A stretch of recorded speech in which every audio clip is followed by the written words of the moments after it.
তৃতীয় দিন জিব্রাইল আসছেন আজরাইল আলাইহিস সালামকে সাথে নিয়ে। মালাকুল মউত আজরাইল দরজার পাশে দাঁড়ানো। জিব্রাইল ভিতরে ঢুকলেন, নবীকে সালাম দিয়ে বলেন, ইয়া রাসূলুল্লাহ, আপনার দরজার পাশে মালাকুল মউত আজরাইল দাঁড়ায় আছে,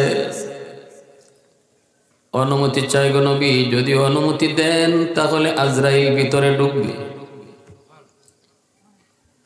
অগনবীজি, পৃথিবীতে এমন কোন ঘর নাই যেই ঘরে ঢুকতে আজরাইলের অনুমতি নিতে হয়।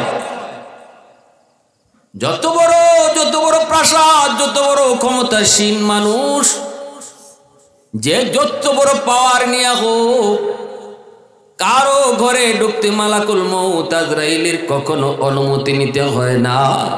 কিন্তু আপনার ঘরে অনুমতি ছাড়া আজরাইল ঢুকবে না, এটা আল্লাহর অর্ডার। সুবহানাল্লাহ।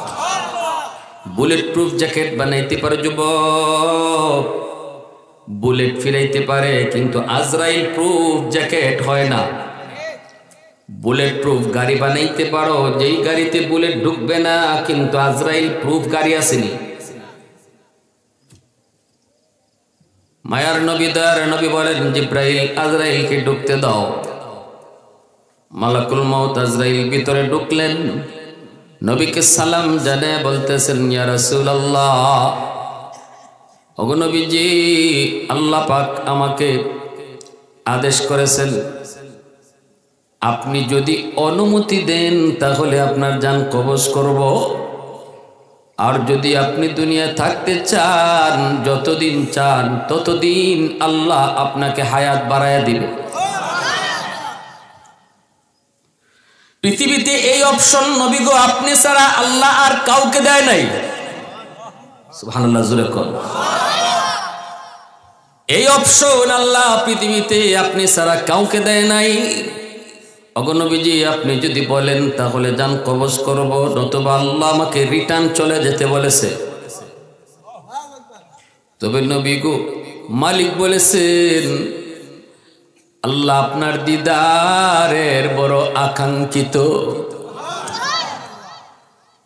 যেই মাত্র জিব্রাইল আজরাইল কয়, নবী গো, আল্লাহ আপনার দিদারের অপেক্ষায় অপেক্ষিত, সাথে সাথে মায়ের নবী কয়, আজরাইল দেরি করবি না, দেরি করবি না, আমাকে আমার মা সুখের সাথে মিলায় দাও। সুবহানাল্লাহ।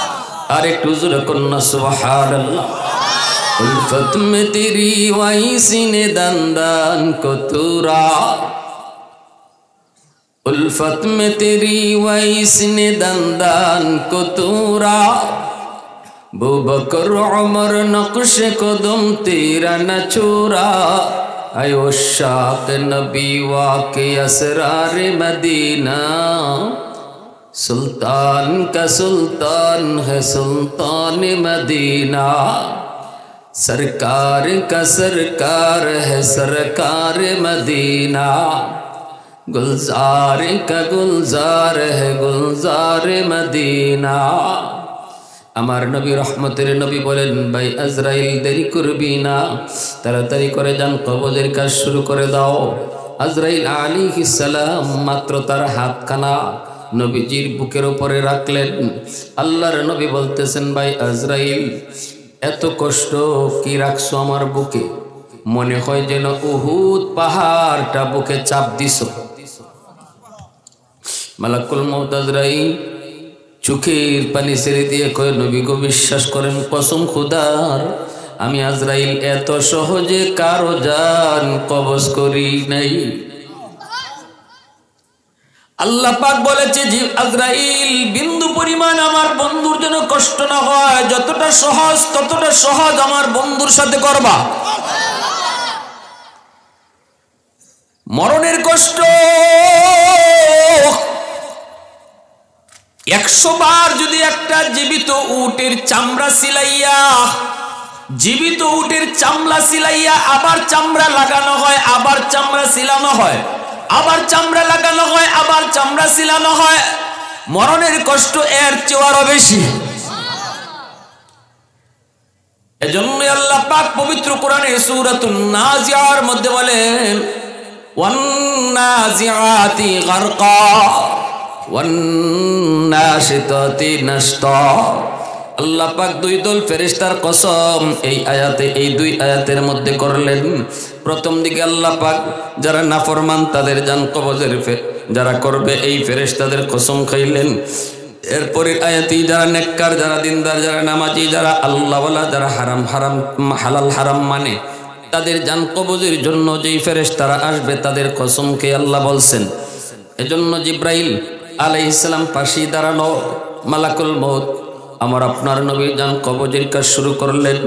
তখনই নবী বলতেছে, ও ভাই আজরাইল, আমাকে এত সহজে জান কবজ তুমি করতেছ, এতেই যদি আমার এত কষ্ট হয়, এত কষ্ট হয়, আমার উম্মতের না জানি মরণের কেমন কষ্ট হবে। এ ভাই আজরাইল, উম্মতের কষ্ট আমাকে একা দিয়ে দাও, তবু আমার উম্মতের কষ্ট দিও না। সুবহানাল্লাহ, উম্মতের কষ্ট দিও না, কারণ আমি নবী চলে যাওয়ার পর আমার উম্মতগুলি তারা এতিম হয়ে যাবে, নবী হারায়া তারা এমনিতেই দুর্বল থাকবে। না না আজরাইল, মরণের কষ্ট উম্মতকে দিও না। সাথে সাথে মালাকুল মউত আজরাইল কয়, নবী গো সুসংবাদ নেন, আপনার উম্মতের ভিতরে যারা নেককার, উম্মতের ভিতরে যারা দিনদার, উম্মতের ভিতরে যারা নামাজি, আল্লাহকে ভয় করবে, তাদের জান কবজ হবে আসানের সাথে, হবে আসানের সাথে। মরণের কষ্ট তারা অনুভব করবে না, অনুভব তাদের হবে না। আর যদি বদ্দিন হয়, আর যদি নাফরমান হয়, আল্লাহর হুকুম যদি না মেনে চলে, হালাল হারাম যদি না বুঝে, তার মরণের কষ্ট হবে খুবই কঠিন, খুবই কঠিন। আল্লাহ পাক রব্বুল আলামিন এই কথাটা এই পবিত্র কোরআনের সূরাতুন নাজিআর মধ্যে বলছেন, একজন নেককার মানুষের মরণ, একজন নেককার আল্লাহওয়ালা মানুষের মরণের সময় মরণের কষ্ট তার অনুভব হবে না, অনুভব হবে না।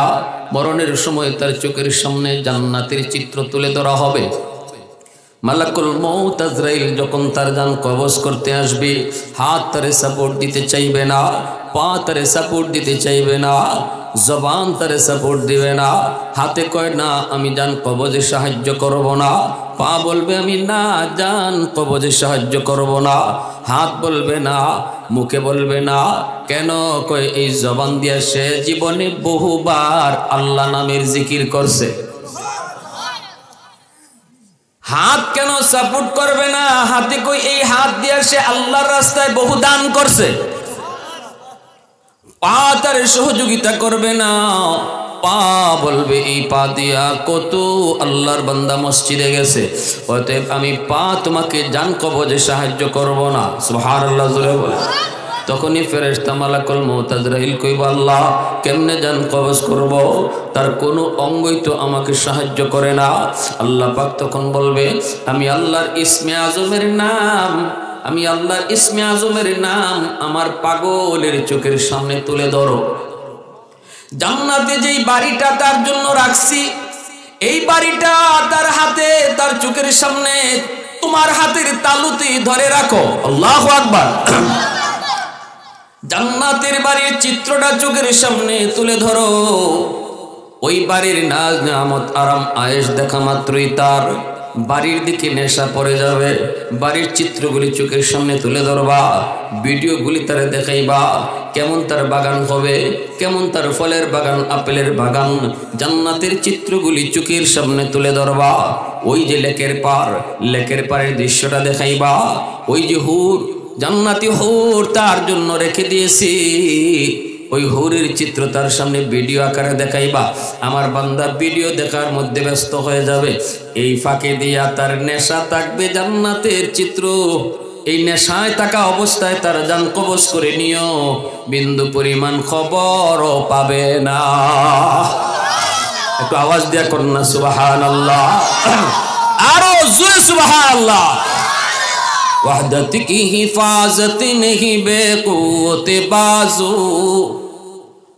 वहदत की हिफाजत नहीं बेक़ुव्वत बाज़ू, आती नहीं कुछ कमी है अक़्ल खुदा दाद, ऐ मर्द खुदा तुझको क़ुव्वत नहीं हासिल, जा बैठ किसी गार में अल्लाह का करिया।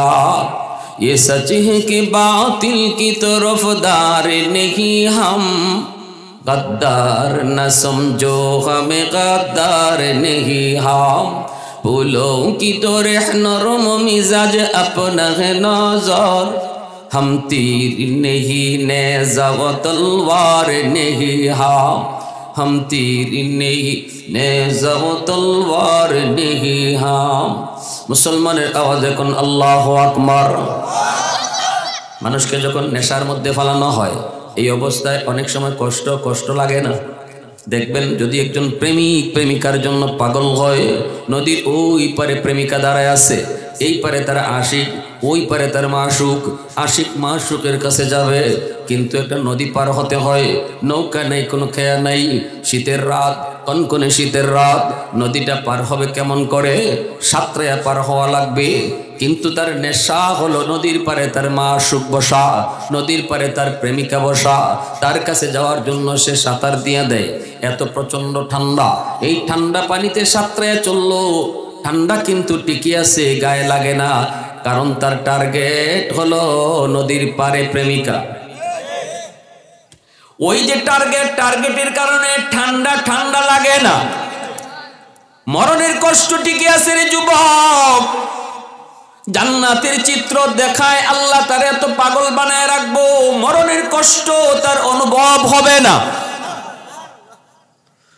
আর যেই মানুষটা জান্নাতি হবে না, বেনামাজি হওয়ার কারণে, মদখুর গাঞ্জাখুরি ইয়াবাখুর হওয়ার কারণে, মার সাথে বাবার সাথে বেয়াদবি করার কারণে যার জান কবজটা হবে বড় কষ্টের, তার সামনে তো বড় কষ্ট, মরণের পুরাপুরি কষ্টটা সে অনুভব করবে।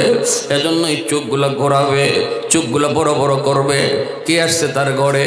অদ্ভুত আকৃতির ফেরেশতা, তাদেরকে কোনোদিন দেখে নাই, দেখতেই সে ভয় পেয়ে যাবে।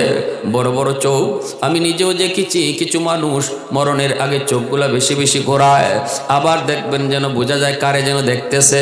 কারণ স্বাভাবিক অর্থেই আল্লাহ পাক, নবীজি বলেন, মরণের আগ মুহূর্তে আল্লাহ পাক চোখের সামনের কুদরতি পর্দা আল্লাহ সরাইয়া দেয়, দুনিয়াও দেখে আখেরাতও দেখে। আমরা এখন শুধু দুনিয়া দেখতেছি, আখেরাত দেখি না, কারণ আমাদের চোখের সামনে আল্লাহ একটা কুদরতি পর্দা রাখছে। এই পর্দার কারণে আমরা মানুষ দেখি, ফেরেশতা দেখি না। ফেরেশতা এখানে থাকলেও আমরা দেখব না, কারণ আমাদের চোখের সামনে পর্দা। মরণের আগে আল্লাহ ওই পর্দাটা সরাইয়া দেয়, তখন মানুষও দেখে, ফেরেশতাও দেখে। পাশে কে বসা তারাও দেখে, কোন ফেরেশতা জান নিতে আইছে তাদেরকেও দেখে। এজন্য ফেরেশতা যদি নাফরমান বেনামাজি, তার জান নেওয়ার জন্য যে অদ্ভুত আকৃতির ফেরেশতা আসে, যাদেরকে দেখলেই কার কলিজায় পানি থাকে না, এই ফেরেশতা দেখলে পরে সে ভয় পায়, কঠিন ভয় পায়, লুকাইতে চেষ্টা করে, কিন্তু না, উপায় নেই, বাঁচার উপায় নেই, মরণের পুরাপুরি কষ্ট সে অনুভব করে। এজন্যই আল্লাহ পাক বলে, ওয়ান্নাজিআতি গারকা, জানুনি আমি ওই ফেরেশতাদের কসম খেয়ে বলতেছি, যারা নাজউন করে তোমার জানটা কেড়ে নিয়ে যাবে। নাজউন শব্দের অর্থ হলো ছিঁড়ে ফেলা, নাজউন শব্দের অর্থ হলো ছিঁড়ে ফেলা। কাকে বলে ছিঁড়ে ফেলা? তাফসীরের কিতাবের ভিতরে লিখছেন, শালুক কুড়ায় শালুক যারা কুড়ায়, এরা শালুকের পাতা দেইকা টার্গেট নেই, কোথায় শালুকটা হইতে পারে, পানিতে নামে, শালুকের পাতা দইরা ডুব দেয়, ডুব দিয়া শালুকের যে লত আছে, এই লত দইরা পানির নিচে যায়, যাইয়া ওই মাটিতে যায়, মাটির কাছে গিয়ে গোড়াটা পায়, এই গোড়ার নিচে গিয়ে আঙ্গুলটা মাটিতে ঢুকাইয়া শালুকটারে উপরে উঠায়, শালুকটা হাতে নিয়া, এরপরে শালুকের সাথে যে ডেটাগুলি ছিল সবগুলি ডেটা এইভাবে মোচড় দিয়ে ছিঁড়ে ফেলে, এইভাবে মোচড় দিয়ে ছিঁড়ে ফেলে। আল্লাহ পাকের কথাটা বুঝাইতেছি, আল্লাহ কিন্তু এর সাথেই মিসাল দিছেন, আল্লাহ এই জিনিসটার সাথেই মিসাল দিছেন। এইভাবে ছিঁড়ে ফেলে, ছিঁড়া মাত্রই পাত ডেটাগুলি ছেড়ে দেয়, শালুকটা তার টার্গেট, শালুকটা হাতে চলে আসলো, ডেটাগুলি ছেড়ে দিল। এইবার দেখা যায় কি, উপরে এতগুলি পাতা এতদিন পর্যন্ত একসাথে জড়ানো ছিল, লাগানো ছিল, কিন্তু নিচে ডাটা ছিঁড়ে দেওয়ার পর একটা পাতাও আর জায়গায় নাই, সবগুলা আলোক সরায়া যায়। আল্লাহ পাক বলেন, ও বান্দা শোনো, জান কবজের ফেরেশতারা যখন তোমার জানটাকে এইভাবেই মুচুর দিয়ে ছিঁড়ে ফেলবে, তখনই তোমার বডির অঙ্গগুলি একটা আরেকটার সাথে এতদিন যেই জানের কারণে লাগা ছিল, এই অঙ্গগুলি একটা আরেকটার সাথে সম্পর্ক ছিন্ন হয়ে যায়। এজন্য নাক জায়গায় থাকে না, কান জায়গায় থাকে না, কান বাঁকা হয়ে যায়, নাক বাঁকা হয়ে যায়, মুখ তেরা হয়ে যায়। কারণ একটা লতের সাথে লাগানো ছিল, সেটা হলো রূহ। রূহটার সাথে লাগানো থাকার কারণে সব বডির অঙ্গগুলি একমতো জায়গায় ছিল। যেই মাত্র রূহটাকে ছিঁড়ে ফেলে অঙ্গগুলি সব আলোক হয়ে যায়। কারো পায়খানার রাস্তা দিয়ে পায়খানা বের হয়ে যায়, কারো প্রস্রাবের রাস্তা দিয়ে প্রস্রাব বের হয়ে যায়। এ দুনিয়ার মানুষ কেউ দেখে না, কেউ জানে না, কেউ বুঝে না। ওই অবস্থায় ওই মানুষটার কি পরিমাণ কষ্ট হয় কেউ জানে না, কেউ বুঝে না। বাইরে আমি একটা খবর পেয়েছিলাম, আমার একজন সভাপতি মসজিদের, ইনি কই হুজুর আমি একজন পুলিশ অফিসারের একটা মরণ দেখছি। আমরা জানতাম সে আমাদের এলাকার একজন পুলিশ অফিসার, সে খুব অন্যায় কাজ করত, ঘুষ খাইতো খুব বেশি। মরণের সময় দেখলাম 3 মাস যাবৎ বিছানায় পড়ে আছে, বিছানায় পড়ে আছে, বিছানায় প্রস্রাব পায়খানা করে, বিছানায় তারে সব করাইতে হয়। কিন্তু যেদিন মারা যাবে ওই সময় ইনি কয় আমি নিজে কাছে ছিলাম, হঠাৎ করে দেখা যায় চোখ মুখ উল্টাইতেছে, সবাই বুঝতেছে এখন মারা যাবে, সাকরাত শুরু হয়ে গেছে। কিন্তু হাত পাগুলি নাড়াইতে চেষ্টা করে, নাড়াইতে পারে না।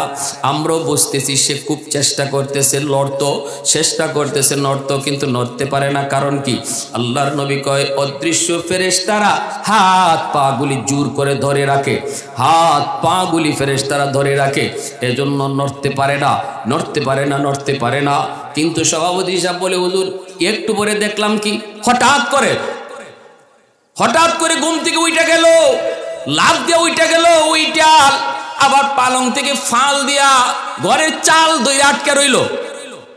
যেই মানুষটা 3 মাস যাবৎ বিছানা থেকে উঠতে পারে না, প্যারালাইসিস রোগী, মরণের আগে দেখলাম লাফ দিয়া ঘরের চাল দইরা এইভাবে লটকা থাকলো। তারপরে আমরা দইরা তারে নামাইলাম, বিছানায় শোয়াইছি, জিহ্বাটা বের হইয়া বুক পর্যন্ত চলে আসছে। নাউজুবিল্লাহ। এজন্য বলি ভাই মনে রাখবা মরণের কষ্ট কেউ দেখে না, কেউ দেখে না। যার মরণ সেই শুধু টের পায়। কবরের আযাবটাও কেউ বুঝে না, যে কবরে ঢুকছে সে কবরের আযাব টের পায়। কবরের উপরে দাঁড়ায় থাকলেও টের পাওয়া যায় না, টের পাওয়া যায় না। স্বপ্নের জগতে একজন 2 ভাই একই বিছানায় ঘুমায় রইছে। একজনের স্বপ্ন দেখতেছে রাজার মেয়ে বিয়ে কইরা বাসরঘর করে, আর একজনের স্বপ্ন দেখতেছে ফাঁসির কাস্টে ঝুলতেছে। বলুন তো 2 জনের অবস্থাটা এক না ভিন্ন? একজনের গাম বাড়িতেছে স্বপ্নে, আর একজনের স্বপ্নে আরাম করতেছে বাসরঘরে। অবস্থাটা কি? একজনের ঘাম বের হচ্ছে, স্বপ্নে দেখতেছে তার গলায় ফাঁসি ঝুলতেছে, এজন্য তার শরীর থেকে ঘাম বের হইতেছে, আরেকজনে আরাম করতেছে। এই 2 জন যে কি অবস্থায় আছে, আমি আপনি পাশে দাঁড়ায় আছি, বিন্দু পরিমাণও টের পাই না। কবরের জগৎ তো এমন, মাঝে মাঝে গরু ছাগল কবরের পাশ থেকে দৌড় দেয়, হাইওয়ানগুলি মাঝে মাঝে কবরের সেই আওয়াজ তারা টের পায়। আল্লাহ কবরের আযাব মানুষকে দেখায় না রে যুবক, কারণ মানুষকে যদি আল্লাহ কবরের আযাব দেখাইতো কেউ কবরের পাশ দিয়ে যাইতো না। মা মরলে পরে মাকে নিয়ে কবরে সাহস করে আসতো না, সবাই ভয় পাইতো। কবরের আযাব যদি আল্লাহ দেখাইতো, যেই কবরে রাখা হইতেছে ওই কবরে আগুন, নাফরমান যখন তার কবরে নিয়ে যাওয়া হয়, আল্লাহর নবী বলছিলেন আয়েশা মানুষের সবচেয়ে অসহায় সময়টা কোনটা একটু জানোনি? আম্মা জান কয় নবী গো আপনি কোন? নবী কয় মানুষের জীবনের সবচেয়ে বড় অসহায় সময়টা হলো যখন সে নিজের চোখে দেখে কবরে তার আগুন জ্বলে, আর সন্তানগুলা তারে দইরা কবরের দিকে নিয়ে যায়, চিল্লায় আর কয় বাবার আমারে কই নিয়ে যাও, কই তোমরা নিয়ে যাও, আমারে ওই কবরে রাইখো না, এই কবরে আমারে রাইখো না। কেউ শুনে না, কেউ শুনে না, কেউ শুনে না। আদরের বিবিটাও লাশটা রাতে ঘরে রাখতে রাজি হয় না, না না, কেউ তারে ঘরে রাখতে রাজি হয় না, ভয় পায়। অথচ সে কবরে যেতে চায় না, কারণ নিজের চোখে সে দেখতে পায় রূহটা বারবার শুধু ফিরে আসে, যাইতে চায় না কবরে। আল্লাহর নবী কই এই সময়টাই হলো মানুষের জীবনের সবচেয়ে বড় অসহায় সময়। অসহায় সময় এত আদর কইরা এত পয়সা দিয়া সুদের টাকা দিয়া ঘুষের টাকা দিয়া ঘর বানাইলাম, এত শখ করে যেই ঘরটা বানাইলাম, আজকে তোরা আমার একটা রাত এই ঘরে রাখলি না, একটা রাত আমার ওই ঘরে রাখতে দিলি না, ঘরের বাহিরে তোরা ফালায়া রাখলি। আমি দেখতেছি আমার কবরে আগুন জ্বলছে রে বাবা, এই কবরে তোরা আমারে নিস না। এজন্য আল্লাহ নবী রহমতের নবী কয়, আল কবরু রাউযাতুম মিন রিয়াদিল জান্নাহ আও হুফরাতুম মিন হুফারিন নার। কবর হয়তো কারোর জন্য জান্নাতের বাগান, নয় কারো জন্য জাহান্নামের কুণ্ড। বাইরের জন্য বলি, এজন্য বলি আমি আমার কবর কেমন বানাবো, জান্নাতের বাগান না জাহান্নামের কুণ্ড, এটা নির্ভর করবে আমার দুনিয়ার আমলের উপর। মদিনায় নবীজির পাশের যুবক এসে, বনু তামিম গোত্রের এক যুবক এসে বলতেছে, ইয়া রাসূলুল্লাহ, কান্না শুরু করছে নবীর সামনে এসে। নবী বলতেছে, যুবক কাঁদো কেন? নবী গো, কান্দি, আমার মা আমার বাবা আজকে কবরে, আমার আম্মা আমার আব্বা দুনিয়ায় থাকতে বড় অভাব ছিল আমাদের, এক বেলা খাইছে আর একবার খাই নেই, মা কত রাত যে না খায়া ঘুমাইছে হিসাব নাই, কিন্তু আল্লাহ আমাকে আজ অনেক পয়সার মালিক বানাইছে, আমি অনেক সম্পদের মালিক, কিন্তু এই সম্পদ দিয়ে কার খেদমত করব? মা তো কবরে শায়িত, বাবা তো কবরে শায়িত, খেদমত করব আমি কার? ওগো নবীজি, টাকার বিছানায় আমি ঘুমাইতে পারি, বালিশ বানাইতে পারি, টাকার অভাব তো আমার নাই, সময় মতো টাকা ধরা দিল না, এখন আমি কার খেদমত করব? ওগো নবীজি, জানতে চাই কবরে শায়িত আমার আম্মা আব্বার জন্য আমার কোনো খেদমত করার সুযোগ আসেনি? আল্লাহর নবী বলতেছেন, 5টা কাজ যদি তুমি করো তাহলে কবরে শুয়েও তোমার আম্মা আব্বা খেদমত পাইব। কয়টা কাম করলে জোরে বলেন, একটু আওয়াজ দিয়ে বলেন কয়টা? মনে থাকবে তো ইনশাল্লাহ? 5টা কাজ যদি মনে লইয়া যান তাহলে আজকে মাহফিলে আসাও সার্থক, মাহফিল বসাও সার্থক, মাহফিল শোনাটাও সার্থক। হাদিস থেকে বলতেছি, আমার নবী বলেন, 1 নম্বর যুবককে বলতেছেন, যুবক আসসালাতু লাহুমা, মার জন্য বাবার জন্য বেশি বেশি দোয়া করবা, যেই দোয়াটা আল্লাহ কোরআনে শিখাইছেন, রব্বির হামহুমা কামা রাব্বায়ানি সগীরা, এই দোয়াটা বেশি বেশি করে বাপ মার জন্য করবা।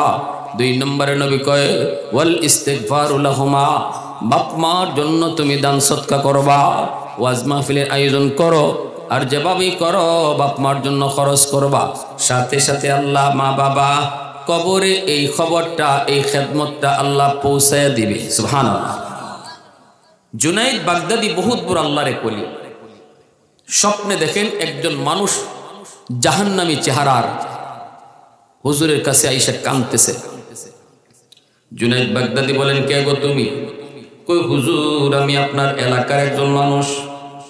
কান্দ কেন? কয় আমি জাহান্নামী, কবরে আযাব, তো আমি কি করব? কয় হুজুর, একটু উপকারের জন্য আসছি, আল্লাহ আমাকে জানাইছে দুনিয়াতে আমার কোনো সন্তান নাই, আছে মাত্র একটা মেয়ে সন্তান, আমার মেয়েটা যদি আমার জন্য দান সৎকা করে আল্লাহর কাছে একটু দোয়া করে, এই দান সৎকার উসিলায় আল্লাহ আমারে মাফ করে দিবে। যদি আপনি আমার মেয়েটাকে এই খবরটা একটু দিতেন, তাহলে মেয়েটা যদি একটু সৎকা করত, আল্লাহর কাছে চাইতো, আল্লাহ আমার কবরের আযাব মাফ করে দিত। ঠিকানা লইয়া জুনাইদ বাগদাদি সকালবেলা বের হয়ে গেলেন, মানুষের কাছে জানতে চাইলেন মেয়েটার খবর। মানুষেরা কয়, হুজুর মেয়েটা তো ভালো না, চরিত্র খারাপ, ও তো নদীর ঘাটে গোসলে গেছে, আপনি কেন যাবেন? জুনাইদ বাগদাদি কয়, বাবা আমার যাওয়াই লাগবে, একটা জরুরি খবর। আল্লাহর ওলি গেলেন, মেয়েটা নদীর পারে আসলো, আইসে কয়, হুজুর আপনি কি চান? জুনাইদ বাগদাদি কয়, মা তোমার বাবার খবর নিয়ে এসেছি। কিসের খবর? বাবা তো আরো বহু আগেই মারা গেছে। জুনাইদ বাগদাদি কয়, মা ওই মৃত বাবার খবর নিয়ে এসেছি, তোমার বাবা কবরের ভিতরে আযাব, বহু আযাব, স্বপ্ন যুগে আল্লাহ আমাকে দেখাইছেন, সে বড় কষ্টে আছে, আল্লাহ তারে জানাইছেন তুমি যদি তার জন্য একটু দান সদকা করো, আল্লাহ এই উসিলায় তোমার বাবার কবরের আযাব আল্লাহ মাফ করে দিবেন। সন্তান যদি নেককার হয়, সন্তান যদি দিনদার হয়, সন্তান যদি আল্লাহওয়ালা হয়, সন্তান যদি নামাজি হয়, এই সন্তানের নেক আমলের উসিলায় আল্লাহ মা বাবার কবরের আযাব মাফ করে। সন্তান যদি দিনদার হয়, নামাজি হয়, তাহলে সন্তানের আমলের দ্বারা বাপ মার কবরের আযাব আল্লাহ মাফ করে। আর সন্তান যদি বেনামাজি হয়, সন্তান যদি মদকুর হয়, সন্তান যদি গাঞ্জাকুর হয়, সন্তান যদি এরকমভাবে নাফরমান হয়, তাহলে এই সন্তানের বদ কাজের জন্য মা বাবাও কবরে কষ্ট পায়। এজন্য আমার সন্তান কেমন বানাবো সিদ্ধান্ত নিতে হবে মা, সিদ্ধান্ত নিতে হবে বাবার। আমার কবরের পাশ দিয়ে সন্তান গান গেয়ে গেয়ে যাবে, নাকি আমার সন্তান কবরের পাশে গিয়ে কোরআন তেলাওয়াত করবে, এই সিদ্ধান্ত নিবে মা, সিদ্ধান্ত নিবে বাবা। শিশুকালে তারে মাদ্রাসায় পড়াও, শিশুকালে তারে কোরআন শেখাও, শিশুকালে তারে ইয়াসিন শেখাও, তাহলে সন্তান কবরের পাশে গান গাবে না, গান গাবে না, কবর দেখলে পরে ইয়াসিন পড়বে। ঠিক কিনা? মেয়েটা জুনাইদ বাগদাদির কথা শুনে মস্কারি করলো, কারণ গুনাহ করে করে কলিজা পাথর। কয় আমার বাবা মারা গেছে কত আগে, এতদিনে কবরে ফচ্চা বললে শেষ, আবার বাবার খবর লই আইছেন আপনি। আমি চলতাম পারি না, টাকা নাই পয়সা নাই, গান গুন গাইয়া মানুষের মন জয় করে টাকা পয়সা নিয়ে চলি, এখান থেকে আবার দান করবো কি, এই কইয়া হাতের মধ্যে একটু পানি লইয়া জুনাইদ বাগদাদির দিকে ঢিল মারছে। নাও এইটুকু পানি আমার বাপের জন্য সদকা করলাম। নাউজুবিল্লাহ জোরে কর। আমার বাইরা বন্ধুরা, যুবক, আল্লাহর ওলি জুনাইদ বাগদাদি বড় কষ্ট পেলেন, মনের ভিতরে বড় যন্ত্রণা, বড় কষ্ট। আল্লাহ যেই সন্তানের জন্য মা এত কষ্ট করে, বাবা এত কষ্ট করে, এই সন্তান বুঝি আজকে বাবার কষ্টের সংবাদ পেয়ে এরকম মস্কারি করলো। কত বাবা এমন, কত মা এমন, সন্তান অসুস্থ হলে পরে মাতার পাশে বৈশা কয় মালিক আমার সন্তানকে তুমি সুস্থ করে দাও, বিনিময়ে আমার হায়াত তুমি নিয়ে যাও।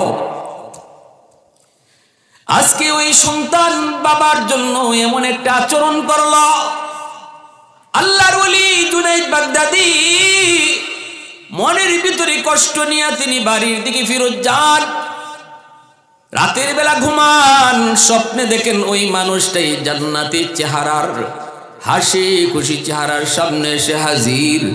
জুনাইদ বাগদাদি বলতেছে, ভাই আপনার গতকাল চেহারা ছিল জাহান্নামী চেহারা, আজকে তো দেখি জান্নাতি মানুষের চেহারা, কেমনে পরিবর্তন হলো? লোকটায় হাসতেছে, আনন্দ করে। হুজুরকে শুকরিয়া জানাইবার জন্য কই, হুজুর আমি আপনার শুকরিয়া জানাইতে এসেছি, আমি আপনার শুকরিয়া জানাইতে এসেছি। জুনাইদ বাগদাদি কই, কিসের শুকরিয়া? তোমার মেয়েটা তো তোমার খবর দেওয়ার পর কোনো মূল্য দিল না, সে তো আরো মস্কারি করলো। কেমন করে তোমার এইরকম সুসংবাদ হলো, পরিবর্তন তোমার কেমনে হলো? সাথে সাথে লোকটাই কয়, হুজুর আপনি যখন আমার মেয়েটাকে এই সংবাদ দিয়েছেন, মেয়েটা এক মুঠ পানি আপনার দিকে ছিটায়া মারছে, পানিটা কিন্তু আপনার জামায় পড়ে নাই, পানিটা পড়েছে মাটিতে। যেই মাটিতে পানিটা পড়ছিল এই জায়গায় একটা পোকা দীর্ঘদিন যাবৎ পানির তৃষ্ণায় ছটফট ছটফট করে। ওই পোকার মুখে যায় যখন পানিটা পড়লো, পানিটা খাইয়া পোকার জীবন রক্ত হলো। পোকাটায় দোয়া করে, আল্লাহ যার উসিলায় পানি পাইয়া জান বাঁচলো, আল্লাহ তুমি তারে মাফ করো। হুজুর ওই পোকাটার দোয়ার উসিলায় আল্লাহ আমারে মাফ করে দিছে। এজন্যই মায়ার নবী, দয়ার নবী ওই বনু তামিম গোত্রের যুবককে সামনে রেখে এত লম্বা একটা ওয়াজ করলেন। নবী বলতেছেন, যুবক মার কথা বাবার কথা বলে আমি নবীর আর কাঁদেও না। আমি নবী জন্মের আগে বাবা হারাইছি, বুঝ হওয়ার পর পরই মা হারাইছি। আব্বু ডাকের ভিতরে কত মজা আমি নবী তা জানি না। যাও বাবার নামে দান করো, মার নামে সদকা করো, আল্লাহ বাপ মার কবরে তোমার খেদমত পাঠায় দিবে।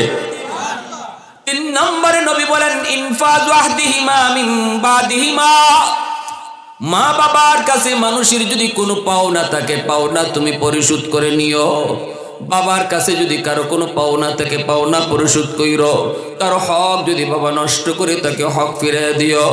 মনে করো তোমার বাবা তোমার বোন তোমার ফুফুদের হক দেয় নাই, তোমার বোনদের হক দেয় নাই, তোমার সব জমি জমা লেখা দেয়া দিছে, প্রতিবেশীর কোনো জায়গা বাবা দখল করে নিছে। আল্লাহর নবী রহমতের নবী বলেন যুবক, বাবার কবরের আযাব যদি তুমি নিবাইতে চাও রে, তাহলে দ্রুত মানুষের হকটা ফিরিয়ে দাও। বোনের হক বোনকে দিয়ে দাও, ফুফুদের হক ফুফুদেরকে ফিরিয়ে দাও, প্রতিবেশীর হক প্রতিবেশীকে ফিরিয়ে দাও। যদি তুমি এই হক ফিরিয়ে না দাও, বাবার নামে তুমি 10টা 20টা গরু জবাই করে যদি জিয়াফত করো, এলাকার সব মানুষকে যদি তুমি গরু খাওয়াইয়া দাওয়াত দাও, তবুও কিন্তু বাবার কবরের আগুন নিভবে না। মানুষের হক এত বড় সঙ্গীন, এত বড় খতরনাক। কারো হক নষ্ট কইরা কেউ যদি কবরে যায়, নামাজ রোজা লইয়াও সে জান্নাত পাবে না। কারণ মানুষের মামলা, হকুল ইবাদের মামলা আল্লাহর আদালতে বড় সঙ্গীন হবে, বড় খতরনাক হবে। ভাই ভাইয়ের বিরুদ্ধে মামলা দিছে, ভাই বাইরে ঠকাইছে, ভাই বোনরে ঠকাইছে, আসেনি না নাই? হ্যাঁ, বাপের সম্পদ ভাইয়ের সব দখল করে নিছে, বোনরে দেয় না। মনে হয় আপনাদের সাতপুরে নাই মতলব? হ্যাঁ, আরো কি কয় শুনবেন?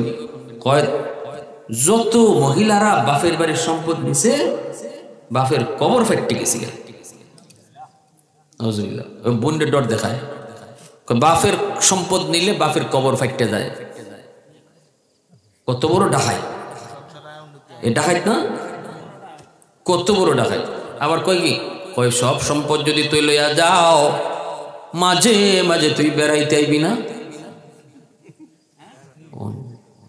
যত মহিলাই স্বামীর বাড়িতে যতই যাক, বাপের বাড়ির মায়া কোনোদিন বলতে পারে। বুড়া হইল বাপের বাড়ির মায়া থাকে, ঠিক না? হ্যাঁ, আমার আম্মা নাই, শাশুড়ি আছে, আমার শাশুড়ি তো বুড়া, কিন্তু ওরে আল্লাহ এখনো বাপের বাড়ি যাই, মুখ খবর পাইলে তাই জোয়ান হয়ে যাবে। বুঝতে এত খুশি, মনের মাঝে এত আনন্দ। যেই মাত্র বাইরে কয় তুই যে বাপের বাড়ির সব সম্পদ নিবে, কস যে তোর যদ্দুর বাঘ আছে ওদ্দুর নিয়ে যাবে পুরাটাই, তুই বেড়াইতে হইবি না। বোনরাই কথা শোনা মাত্রই কয় না ভাই আমার সম্পদ লাগতো না, তুমি খাও, মাঝে মাঝে বছরে একবার আইন। কারণ বাপের বাড়ি মায়া তো বলতে পারতো না। বাইরে তুমি বললো না বছরে একবার দাওয়াত দিও, একবার দিল ভাইয়া, ভাইয়া একবার দাওয়াত দিও অন্তত বছর। আহা, কত বড় টাকা। আচ্ছা কন্ত কেউ কারো বাড়ি বেড়াইতে গেলে আগে জমি রাখুন লাগে। আচ্ছা ভাই যে বোনের বাড়িতে মাঝে মাঝে বেড়াইতে যায়, এই বোনের বাড়িতে হে কয়েকের জমি রাখছে? আমরা বিভিন্ন জায়গায় বেড়াইতে যাই, জমি রাখি আগে, যে তোমার বাড়িতে আজকে বেড়াইতে আসলে মনে হয় একের জমি রাখো আগে। কিয়ামতের মাঠে আল্লাহ সারাইব। এই সমস্ত মামলা লইয়া যে ভাই আল্লাহর আদালতে উঠবো, খবর আছে হজ যে কই যাইব, উমরা যে খবরই পাইতেন না, উমরা হজের বছরে বছরে উমরার কোনো খবরই পাওয়া যাইত না।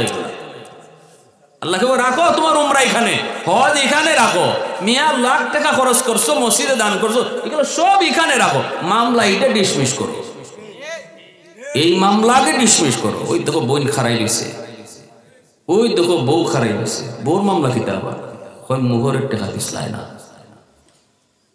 1 লাখ টাকা দেওয়ার ক্ষমতা নাই, মোহর লেখাইছে 4 লাখ।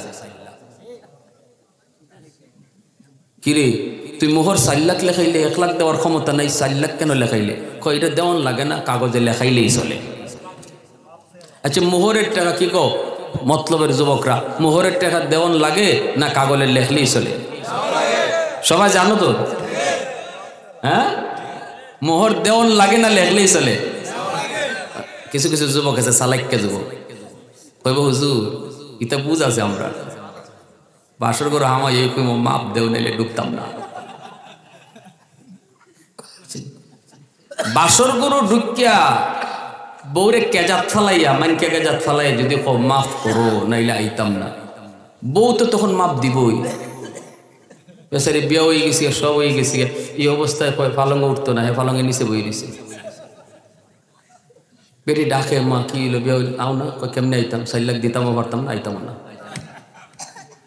ফরসিলে বিপদ কয় জামাই গো 4 লাখ না 10 লাখ হইলো সব মাফ আইও এটা মাফ হয় না ভালো করে বুঝছো এটা মাফ জোরে কও মাফ এটা কি জাত মাফ কইতাম নি আমারে ডাকাইতে ধরছিল সিলেট আমার এলাকার পাশে মোটরসাইকেলে গেছি আবার মোটরসাইকেল আসতে আমার গাড়ি যায় না হাওরের মাঝখানে 3 জন মেহমানে আটকাইছে 3 জনের হাতে এত লম্বা লম্বা রন্দা বুঝছেন নি মোটরসাইকেলের ড্রাইভার একটা লাথি মারছে হে ভাগছে আমি একা মুখোশ পড়া কয় হুজুর আমরা আপনারে ভালো করে চিনি আপনার কাছে টাকা আছে 3টা মাহফিল করে আইছি ওই এই খবরও জানে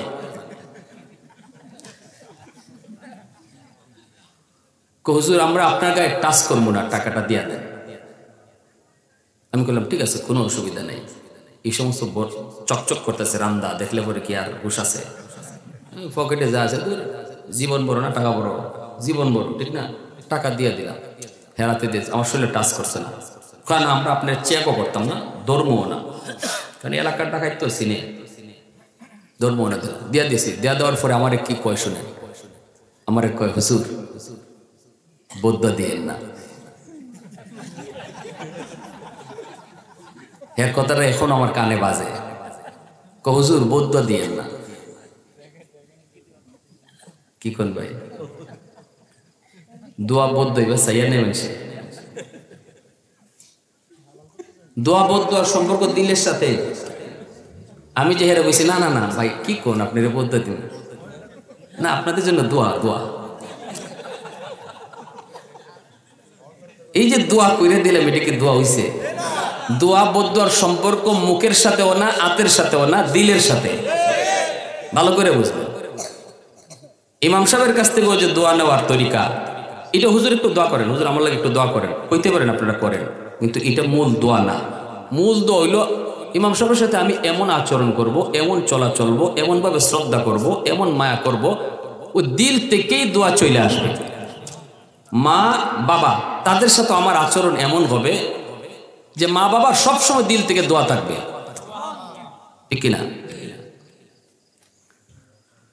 তো বাসর করে যে সমস্ত পুরুষ যে সমস্ত ছেলেরা যে সমস্ত বররা যে সমস্ত জামাইরা এই চালাকি করতেছো হাসরের মাঠে বউয়ে চালাকি ছাড়াইব বউয়ে কইব স্বামী মোহরের টাকা দাও তখন কইব কি তুমি না মাফ করছিলা এটা কি জাত মাপ বুঝো না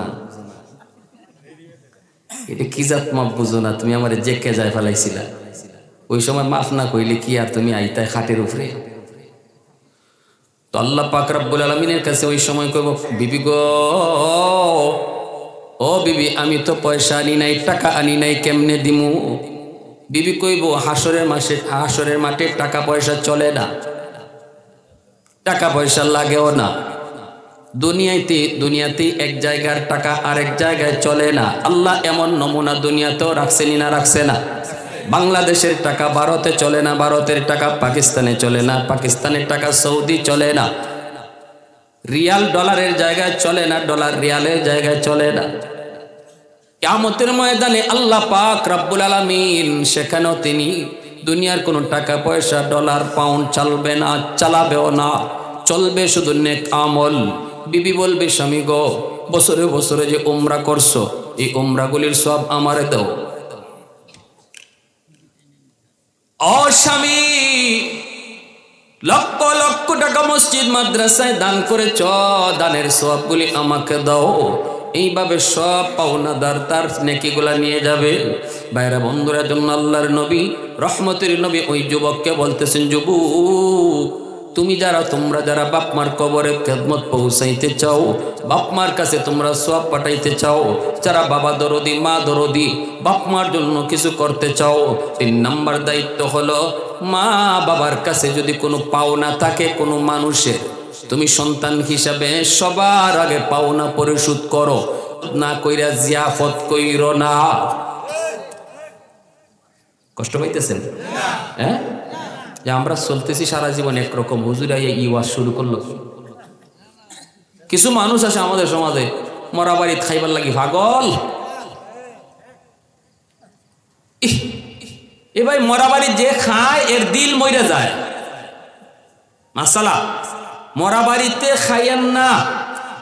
মরা বাড়ির মানুষের উপরে চাপ সৃষ্টি করে কিছু মানুষ কিতাবের, ইয়া আল্লাহ তোর বাপ কতদিন হইলো মরে গেছি এখনো খাওয়াইলি না, এবার শরমে ফিরে যায়, লজ্জাত ফিরে যায়, ঠিক না? অথচ মরা বাড়ির একজন মানুষ যদি খানা দেয় তো এই খানাটা একদম ফকির মিসকিন অসহায় যারা এরাই খাইতো। চেয়ারম্যানে না, মেম্বারে না, পয়সাওয়ালায় না, টেকাওয়ালায় না, এটা ফকিরের খাওয়ান, এটা মিসকিনের খাওয়ান। যদি মেম্বারে খাওয়ান লাগে ফকিরের টেকা দেখাইতে বিল দিতে হবে, খাওয়ানের বিল। আর বিলটা পাইব কেডা? ওই যে ভিক্ষা করে হে ভিক্ষুকে কইব তুই আমার খাওয়ান খাইয়া গেলে কে, আমার খাওয়ানের টাকার বিল দে, চেয়ারম্যানে বিল দিয়াই তুইব। এটা হলো শরীয়তের মাসলা। এখন আপনারা মানেন না মানেন সেটা আপনাদের ব্যাপার, মাসলা কওয়া আমরার কাম। বুঝে আসছে? এজন্য আল্লাহর নবী রহমতের নবী বলেন, যুবক 3 নাম্বার হলো বাপ মার কোনো পাওনা থাকলে পাওনা পরিশোধ করো। হাদিস থেকে বলতেছি, কথাগুলো মনে রাখবেন, যেহেতু মুর্দে গানের উদ্দেশ্যে আজকের মাহফিল। করণীয় কি আমাদের? 4 নম্বরে আল্লাহ নবী বলেন, যুবক সিলাতুর রাহমিল্লাতি লা তুসালু ইল্লা বিহিমা। মা বাবার যারা আত্মীয় স্বজন তাদের খোঁজ খবর তুমি রাখো। মা দুনিয়াতে নাই কিন্তু মার রক্তের মানুষ কারা কারা আছে খবর নেও। মার রক্তের মানুষ হলো মামা, মার রক্তের মানুষ হলো খালা, মার রক্তের মানুষ হলো নানা, মার রক্তের মানুষ হলো নানি। এই নানা নানির খবর তুমি রাখো, তাদের সাথে যোগাযোগ রাখো। মামার খবর নেও, মামির খবর নেও, খালার খবর নেও, খালাতো ভাই বোনের খবর নেও, কারণ এরা হলো তোমার মায়ের রক্তের মানুষ। নবীজি বলেন, উম্মতের দল শোনো, খালাকে যদি একটা ছেলে ফোন দিয়ে কয় খালা তুমি কেমন আছো, আল্লাহর নবীর ভাষায় যেন তার কবরে মাকে ফোন লাগাইল। বাবা দুনিয়াতে নাই কিন্তু বাবার রক্তের মানুষ আছে, চাচা ফুফু, চাচা তো ভাই বোন, ফুফা তো ভাই বোন, দাদা দাদি। যদি কোনো সন্তান দাদাকে ফোন দিয়া কয় দাদা তুমি কেমন আছো, আল্লাহর নবী কয় যেন বাবার কবরে সে ফোন লাগায়া দিছে।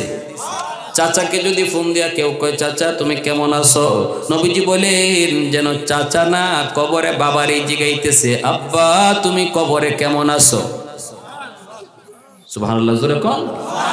কিন্তু আজকে আমরা দেখি নিজে যদি একটু পয়সাওয়ালা হয়ে যায় কিন্তু রক্তের মানুষের খবর নেয় না, পরিচয় দিতে চায় না। চাচাতো ভাই যদি গরিব হয় চাচাতো ভাইয়ের খবর নিতে চায় না, পরিচয় দিতে চায় না। অথচ লক্ষ টাকা অন্য জায়গায় খরচ করলেও বাবার আত্মা এত খুশি হবে না।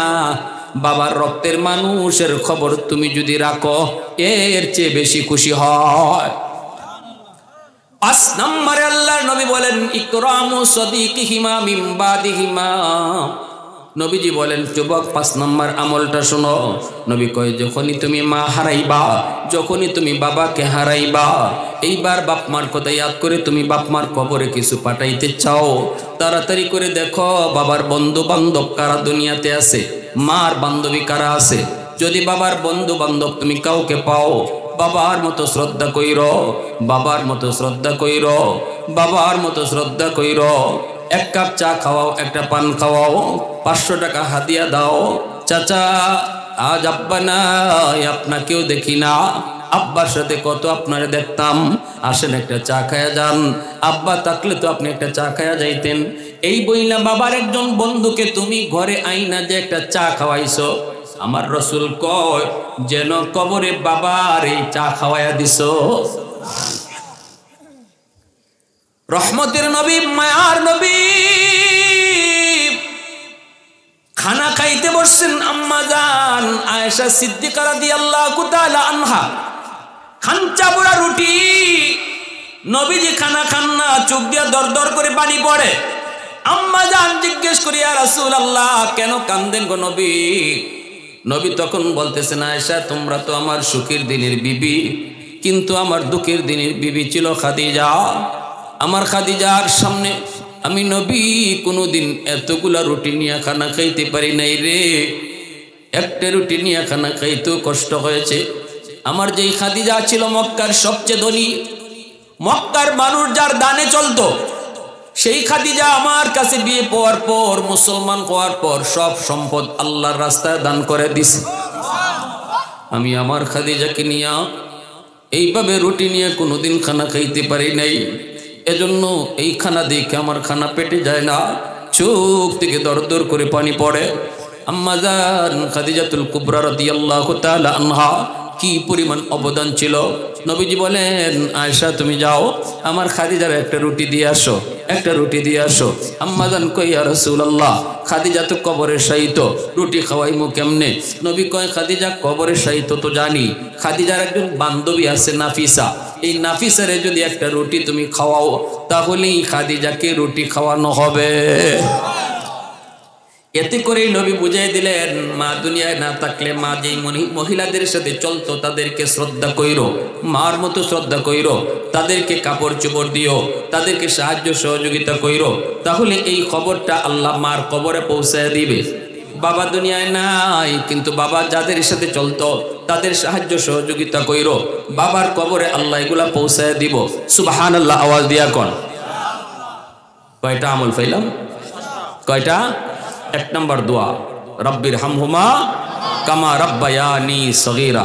আজকে যে মুর্দেগানের উদ্দেশ্যে দোয়া, তাদের জন্য দোয়া করা, নামাজের বাইরে এই দোয়া। 2 নম্বর, নবী কয় সাহায্য সহযোগিতা করতে হয়, মসজিদ মাদ্রাসা ওয়াজ মাহফিল তাদের রুহের মাগফিরাতের জন্য আয়োজন করলে এই সওয়াবটা আল্লাহ তাদের কবরের সাথে সাথে পৌঁছে দেয়।